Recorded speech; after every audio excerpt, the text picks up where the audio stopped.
Well, thank you, Paige, and hello, everyone. Thank you for joining us for today's webinar. Jim and I are here today. Jim, can you say hello to the audience? Good afternoon, everyone. We're here to answer your questions. I've prepared some slides providing an overview of basic reserve study concepts, and I'll go through those in just a moment. But basically, Jim and I are here to answer your questions today. So we're here as a resource to you. As Chris mentioned, or as Paige mentioned in this session, we have a few emailed questions that have come in prior to the session, but most of what we deal with today will be the questions that you type in right in the dialog box. So let me show you what that's going to look like. On your screen you'll see a control panel, a webinar control panel, and in that control panel will be a little dialog box. So that's where you'll literally be typing in the questions that you have for us today. And there may be a point in time where we want to get some feedback from you, and when we need that, we will ask for a hands raised. And you can see that little hands raised icon, and just to get you familiar with how the control panel works, why don't I have everyone give me a hands raised. Click that hands raised right now. Show me that you're with me, following along. Great. Got just about everyone finding their control panel. Excellent. Okay, I'm going to put hands down now and get going on today's session. We were a little bit anxious about this. We didn't want to leave you with more questions than you came in with. But to avoid that, I want to give you a little bit of a platform so you'll know where we're going from here. So for a quick introduction, obviously you're here because you're interested in reserve studies and you want to find out what they're doing for you, or you're looking for that missing answer that will make all of a sudden things come clear, make that information clear. So I want to start with a framework that you're going to find three things in a reserve study. We're not going to do any higher math today. Everything's going to be pretty simple. And those three things that you find in a reserve study are the component list.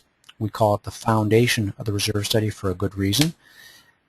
There's an evaluation of reserve fund strength. That's typically measured in terms of percent funded. And there's the recommended funding plan. Now, the way we look at these things, and it'll help you to understand what's going on here. The component list is based on observations or records, what has happened at the association, age of things, but it's something that is established based on the physical situation at your association. Based on that, we will calculate a reserve fund strength and an appropriate reserve funding plan. So those upper two are calculated on the basis of the component list. Again, that's why it's so important to get the component list right, because the other two elements of the reserve study are built on that foundation.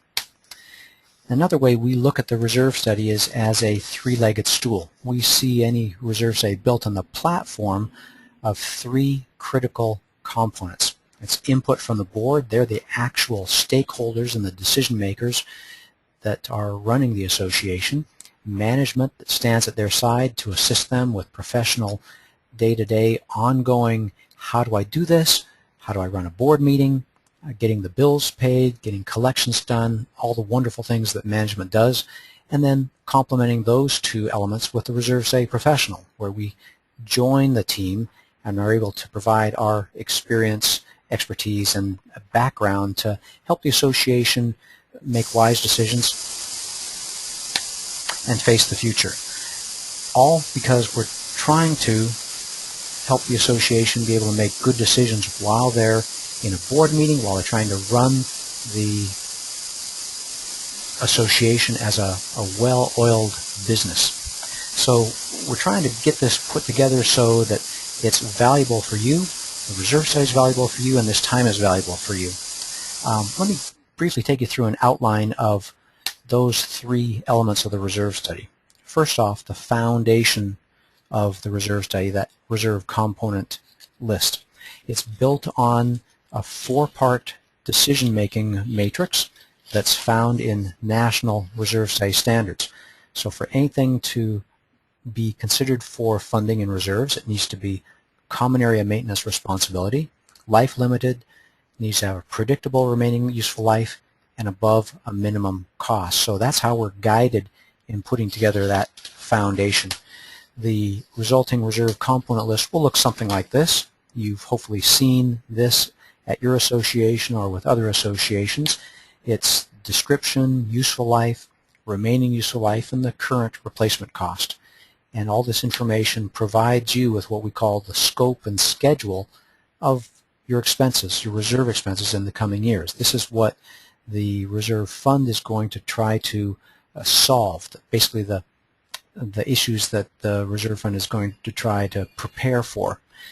And so with that layout of challenges in front of every association, we evaluate reserve fund strength. So you'll know what your starting point is now, so you feel good, fair, or poor about what your starting point is, and that helps you evaluate what the next step is.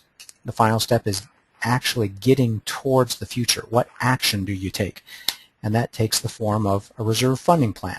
How much in the way of contributions is enough? And a reserve study guides you into the just right zone. So you're not caught under reserving and leaving the association with special assessments in the future, and you're not caught paying more than your fair share and creating a surplus there at the association. Obviously, you don't want to under-reserve and lead the association towards failure, or in real terms, have your asphalt or other components at the association end up looking like this. That's failure. We want to help the association thrive and help the board members successfully be able to plan for the future. So with that introduction, I want to turn it back to Paige and see what amazing stumpifying questions you have for us today. Paige? All right, thank you, Robert. As I mentioned earlier, you can ask one of our presenters a question by typing your question into the question box at the bottom of your control panel. All right, our first question is from Sue. Can a previous board of directors be held liable if reserves were not funded correctly and large assessments are levied? Jim, can I take that one? Or do you want to jump on that one? Okay. You bet. Actually, I will leave the webinar here and take you to the Association Reserves website. I'm taking you here because this is www.reservestudy.com. Last month's webinar, you can find a recording here if you go under Learning Center and then Webinars. There's recordings of prior webinars. Last month's webinar was actually Underfunding Reserves and the Business Judgment Rule. And we had a knowledgeable Community Association guest speaker, an attorney from Colorado on that webinar, and his answer to that question, was one of the questions asked at that session, was that an association is a multi-year entity, and the board members and the records of the budgets they've set over the years is well established in the association. I think I'm repeating my words. The association record. It's a multi-year. It takes many years to underfund reserves at an association to the degree that it causes problems, and every board member has some degree of responsibility in their year in office. And his quick summary was twofold. Number one, there's no statute of limitations when it comes to those types of issues, and he qualified that by saying there's slight differences in state laws across the country. So the simple answer is every board member has their time and place to make wise or foolish decisions, and fortunately or unfortunately that is well documented in association records, and so the good decisions and the bad decisions are there for all to see. Good question. Okay, next question is from Laura. We have a study by another firm. Do we have to start over if we go with a new company? If I may, Robert, that's a good question. Thank you for that. The answer to that is it depends. We like to view a prior study. National Reserve Study standards are well established, stating what must be in a study, and we look to that guidance. And if the information is complete to where we can have an adequate basis to update that study, we can accept somebody else's study as an update assignment. Anything to add to that, Robert? Just to add to the education, there's two credentials that you'll find in the reserve study profession. One is RS, it stands for Reserve Specialist, and there's another one called the PRA, Professional Reserve Analyst. Both are very similar, and you'll find that if your reserve study was prepared by either an individual with an RS or a PRA, or both in some cases, you'll generally find yourself with a credible reserve study. And so if it was done by Company A, then Company B would easily be able to update that. Once you're into the range, as Jim indicated, of the report being done credibly by national standards, then you should be able to change from one company to another company based on your preference of style, customer service, other things, costs that suit your association best. Yes, a specific example of that might be you need a basis for, we often use per unit unit costs, and so let's say, for example, any association, you'd want to know the square footage of the roofing or of the asphalt, and with the absence, not having that square footage as a basis makes it very difficult to update. I would say you couldn't update that credibly. So that's one of the big things we're looking for. Yeah, that would be an example of an underqualified reserve study that would be very difficult to update. Good question. Okay, Zach would like to know if a study with items having 0 remaining useful life years remains deferred, would those items become negative years in remaining life? Jim, I'm not sure if I'm stalling or if you're grinning at the same thing. Yeah. Well, you know, a reserve plan, a reserve study, is a budget model like any other, and often we're asked the question, well, if the clock ticks down to 0 life, does it mean we have to do that project? And the answer is no. The first filter in answering that question is that boards are subject to what's called the business judgment rule, making reasonable business decisions as an ordinary person would do. And so if that, in their reasonable judgment, the judgment of the board, that component does not need to be maintained, repaired, or replaced, then it simply rolls into the next year, and then the judgment is applied at that time when you update the study to extend the life, the total life cycle. Maybe for some reason, you know, let's just say, take another example, that you figured you'd paint your complex every 7 years, and that 7th year rolls around and it looks pretty good. You don't see any peeling or signs of advanced wear, chalking, extreme fading. So maybe you had some good winters, or for whatever reason it lasted longer, and maybe that project now can be scheduled every 8 years. So it's a dynamic document and model that takes a bit of judgment, not only from the board and the service providers of the association, but then from us as reserve study practitioners. That's where the art part of our job comes in. Well said. The only thing I would add is that mathematically it doesn't go negative. The lowest that a remaining useful life goes is 0, and that indicates it needs to be done now.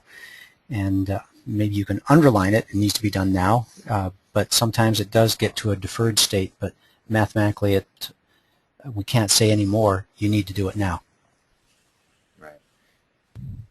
Okay, great.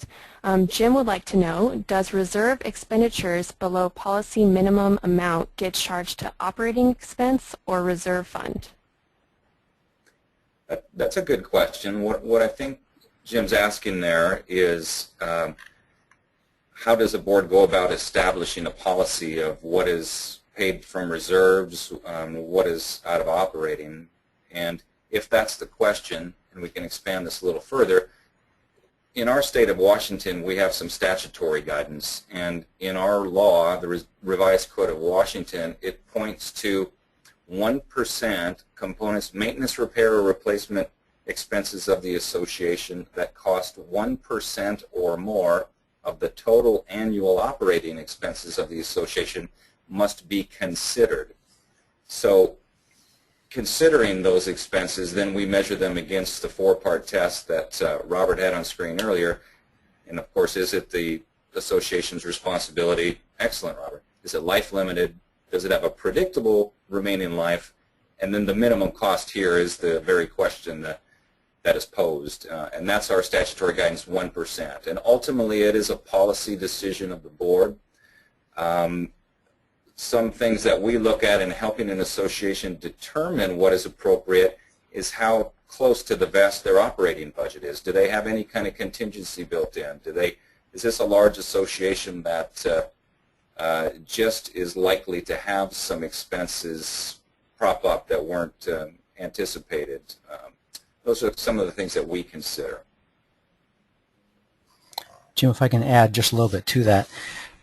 Across the country, we see associations going from trivial expenses that they handle very clearly, very obviously from their miscellaneous operational budget, transitioning into being a reserve expense when it enters the 0.5% to 1% range. And it sounds like in the state of Washington, they have a statutory line drawn at the 1% point, but quite often it ends up being the manager's signature authority, the board member's signature authority. If it's an appropriate reserve component that meets these four-part test, but if it's trivial in size, meaning just maybe a portion of maybe a minor roof repair compared to totally replacing the roof, then that's something that falls into the operational budget under a small operational maintenance project. Okay, Zach is asking, is repiping ever an item for mid to large buildings? That's a good question. Is it ever an item? And the answer to that is yes. And we can leave this screen as it is with the key one, if you look on the right side in the middle, predictable. Is it predictable? And some piping will need to be replaced from time to time, whereas in our earlier session today we talked about this very thing. We have some clients with 100-plus-year-old buildings with original piping, but sometimes there are conditions, defects, a variety of circumstances that may lead to a predictable need to replace piping in a significant manner. Yeah, it's a matter of what reveals itself. When a building is brand new, you don't know if you have 100-year piping that's going to be good for 100 years or piping that's going to be good for just 20 years. So you look at it cautiously, and as it begins to reveal itself, as you begin to get a handle on the predictable remaining life and the scope of the project, as Jim was talking about, that's when you can begin to identify it and put it in your reserve budget for reserve planning. Good questions today. Nobody's stumped us yet. No, they're good questions, though. I'm having to close my eyes and focus. Sure. Okay, Donna would like to know, how do we incorporate new reserve categories into the reserves? Another good one. I'll start and you can finish. Basically, we look to validate it as a component. For instance, if an association had been doing pool furniture replacement here and there out of the operating budget, and they realized it just wasn't successful at their association, they said, let's make it a reserve component. We just literally make it a reserve component, and it would appear, as you see on the screen here, it becomes a reserve component, and all of a sudden that expense moves from the operating budget to the reserve budget. It's as simple as that. So two things. You want to make sure that you're not double budgeting. You don't want to have it in both places, and you want to make sure that if you're considering it for reserve designation, that it does meet the four-part test that we've spoken about previously. Excellent. I would add that boards, policies, board members change or transitory over time, and a real-world example might be you've got the interior of a clubhouse that is is painted a little bit every year. There's a line item in the operating budget to touch up the paint.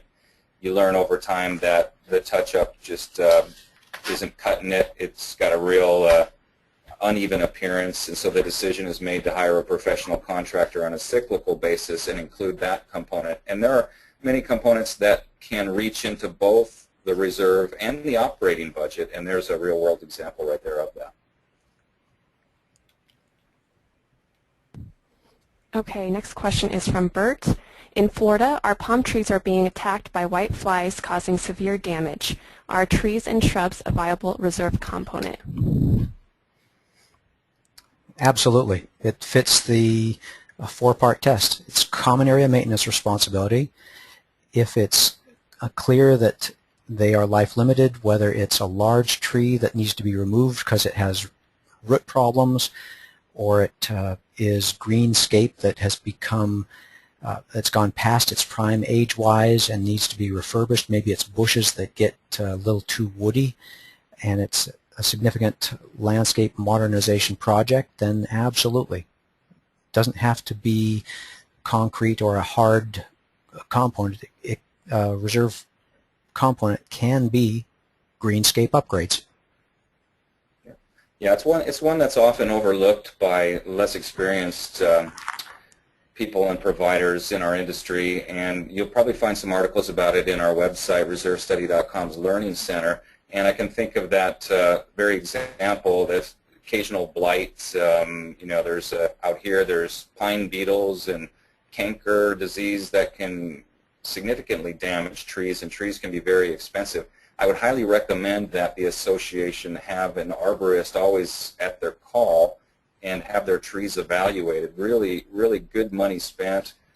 We've seen a lot of problems with street trees that were the inappropriate species to be planted next to sidewalks and can tear up significant and cause significant amounts of damage to sidewalks and irrigation around. And so something strongly to consider. Another great question. Okay, Bruce asks, should the board advise homeowners that they've determined that a zero remaining life component will not be repaired or replaced? Should they explain their reasoning? And when should this notification occur? Good ones. Well, I can recall doing a presentation with a well-known CPA in our industry that, and I'm not sure, Robert, you can speak to whether your understanding is if this is codified anywhere, but best practice for sure is to disclose, be transparent, and record those types of things in the association meeting minutes. Jim, I agree with you. We have had clients tell us point blank that you recommended painting this year and there's no way we will paint this year. So change it. And it's one of those observation-based numbers that we have that when we see ironwork, for example, chipping and rusting, it's time to paint it.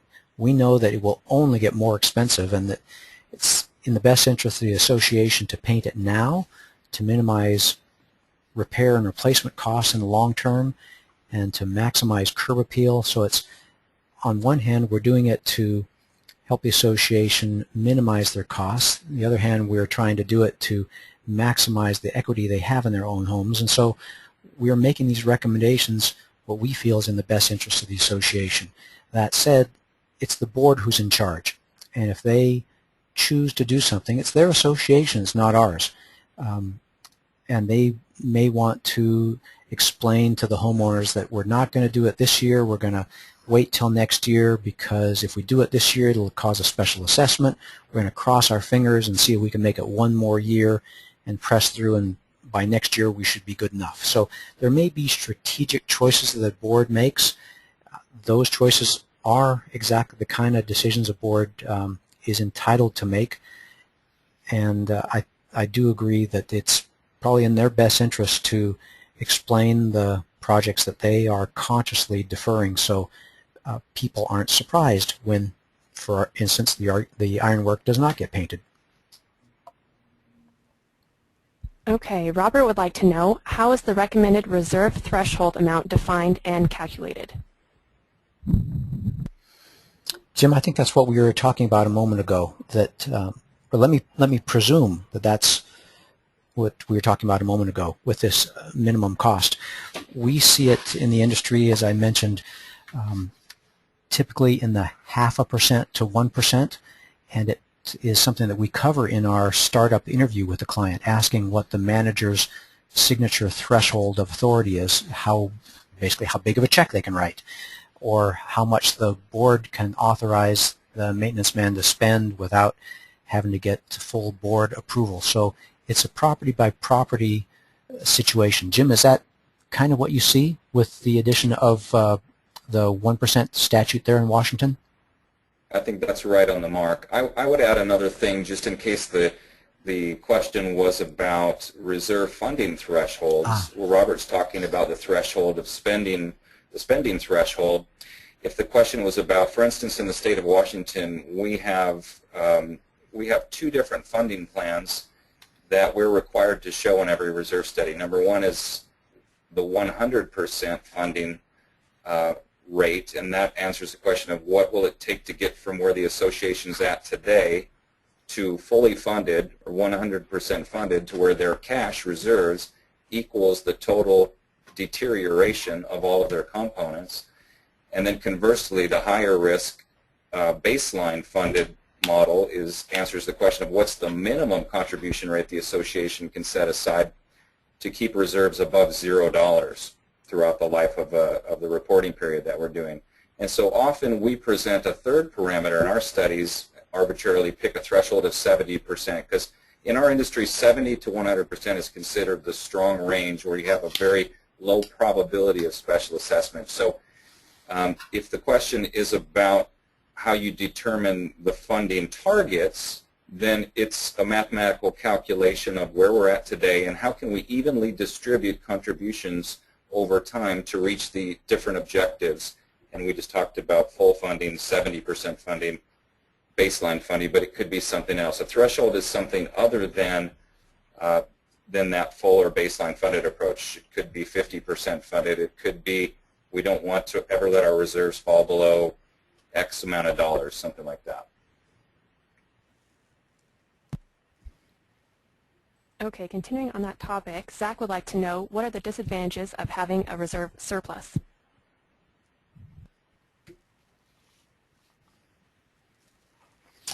Disadvantages of a surplus? Well, it's an uneven accumulation of funds. Basically, the association is a not-for-profit association, and if I was a homeowner at that association, I'd rather be sitting on my own money than know that the association had arguably too much. So that's, well, you can see in this picture, it doesn't quite show it. We tend to see the strong range as 70 to 130%, basically a 30% band plus and minus the 100% ideal point. So we don't really consider an association a surplus situation until it gets way up to 150 or 200%. And usually there's other factors that are causing that to happen, but we like to see clients stable in about the 100% range, and the key word there is about. So we're not worried about 102% funded, things like that, but it's a matter of fairness. We want the association collecting funds evenly and sitting on the right amount of money that it has collected over time from the homeowners.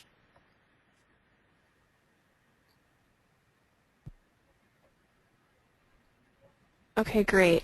Alex wants to know, is it acceptable for a board member to do their own analysis Excel spreadsheet of reserve needs for their HOA? It's acceptable because the boards have the discretion to decide whether or not to conduct a reserve study and whether or not to use a reserve study professional. Again, in our state, and Robert, you can speak to your knowledge across the country or broader knowledge of statutes across the country. If that's the case, then the board must disclose that they did their reserve plan without the assistance of a professional. But then the larger issue here is, I think, that it's not an advisable situation for the board because they have skin in the game. They're not impartial, and I think that opens them up to scrutiny, and perhaps liability. What can you add to that, Robert? I like the foundation you laid. There is the whole issue of the board member has liability protection when they are reliant on an outside expert. Now, the gray area gets to be where it's significant outside input.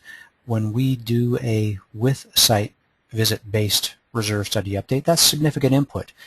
There are so many associations across the country that I think probably could do a good job of a minor, we call it a no-site visit, or in the reserve study profession it's called a no-site visit update. They could probably do that in the in-between years, in between, for argument's sake, every third year having a with-site visit professional update. I think doing it themselves is far better than doing nothing. We have an inexpensive product. You'll find free web-based products out there that can update your reserve study, but I would give you caution. It can be done well. I think when mixed in between professional with-site visit updates, it could be a good combination. But as Jim indicates, the board in those years that they do it themselves, they lose the liability insulation they get when they're able to say, a professional gave me guidance. And I have, to be fair, I've seen some excellent studies produced by boards. If you happen to be one of those boards that has the skill, the requisite skill of the board, one or more of the board members with the appropriate background can do an excellent job. Absolutely. We find that that's rare. It's rare, but Jim, I think we both have in-house reserve studies that cross our desk that are fantastic. They may miss a few national standard calculations and disclosures, but it's the board and the homeowners that have skin in the game, as you've mentioned earlier, that they know their stuff. And maybe with a little professional counsel, with the assistance of management, that can be a good reserve study.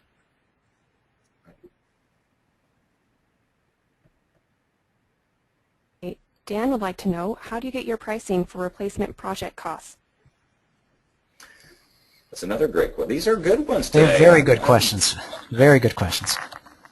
Our costs come from a variety of sources, and I would have to say that perhaps the most reliable are the association's actual historical expenses, and particularly the nearer term. If they just painted last year and it appears to be at a market rate and a quote-unquote normal paint job, then that's a great indicator of what they'll pay in the future. Of course, with economic conditions, what they will be factored in going over time, interest and inflation, those kinds of things. So that's a primary source. The next would be a current estimate from a reliable source, a vendor, and past that, our experience, our database is quite robust. Having done this now for 27 years and over 30,000 associations, we have a pretty good idea of what things cost, and that's our job, is to constantly have our finger on the pulse of the market. So we're on the phone every day with vendors for your most significant components, your painters, your roofers, your asphalt engineers, things of that nature. Lastly, there are printed cost guides in our industry, such as RS Means, Marshall, and Swift. So those, I would say, are the primary sources. You concur with that, Robert? Absolutely. The bottom line is what we do as our service and with our experience for our clients is get a custom price that's well suited to the association. If it doesn't come from the association's own history, because of the wealth of clients that we have, it comes from a price from an association down the street. So we are in the business of getting market-based effective price estimates for our clients. Now, that said, it's also important to note that while we'll do our best job to estimate or to anticipate what boards will do and how much they will spend, as anybody who's ever gone out to bid for anything knows, there can be a wide range of costs depending upon the time of year, of course, the economic conditions, the quality of material and preparation and installation. There's a lot of variability to this.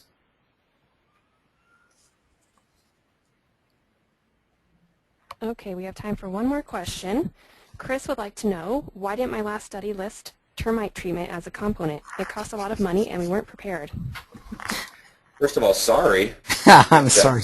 that you're going through that. That's not fun. Infestation is not fun. I would say that since I started speaking there first, the answer probably is that it wasn't anticipated at the time. That's not something that we see normally as a cyclical component. Termites can occur and other types of infestation, and it goes back to the foundation of the criteria, the reserve component criteria that Robert has this on the screen right now. And so this is a clear indicator of why this document, the reserve study and the reserve budget model, needs to be viewed on a regular basis, because things will emerge over time. Just like we spoke about plumbing, that things can seem fine for many years and something comes up. In this case now, and it's also a great illustrator of why you might, in your policies of how much reserves you set aside, because that'll be debated forever, is how much is enough.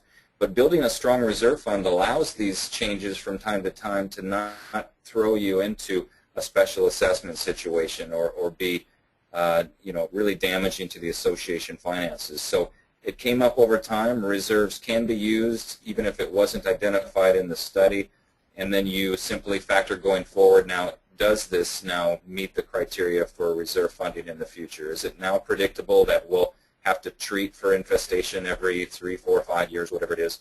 And that's part of the dynamic nature and what makes what we do so interesting as well. I agree. We see a number of associations that tend to be in geographical locations where termite treatment just seems to be as regular as painting or other projects around the association. So it is one of those things where once we get a bead on it, once it reveals itself as a significant issue at that association, rarely, but sometimes we are able to anticipate it.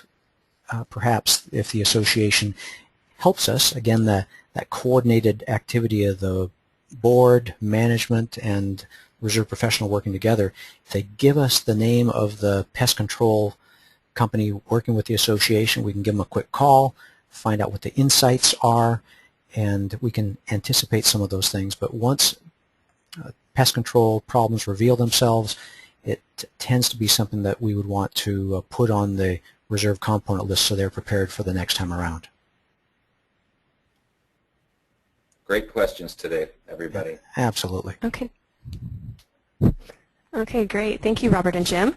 That concludes our webinar. If anyone is interested in a recorded version of this or any other webinar, you can search for them on YouTube or find them on the Association Reserves website, www.reservestudy.com. If you would like to receive our monthly newsletters or receive announcements of future webinars, please visit our website, select the Join Our mailing list icon. As you exit this webinar, a survey will display. If you could help us out by completing this survey, we'll be happy to email you an outline of the key points Robert and Jim addressed today. I would like to thank you all for attending. If you have any questions or if there's any way we can be of service to you, please don't hesitate to contact us. Thank you again. Goodbye.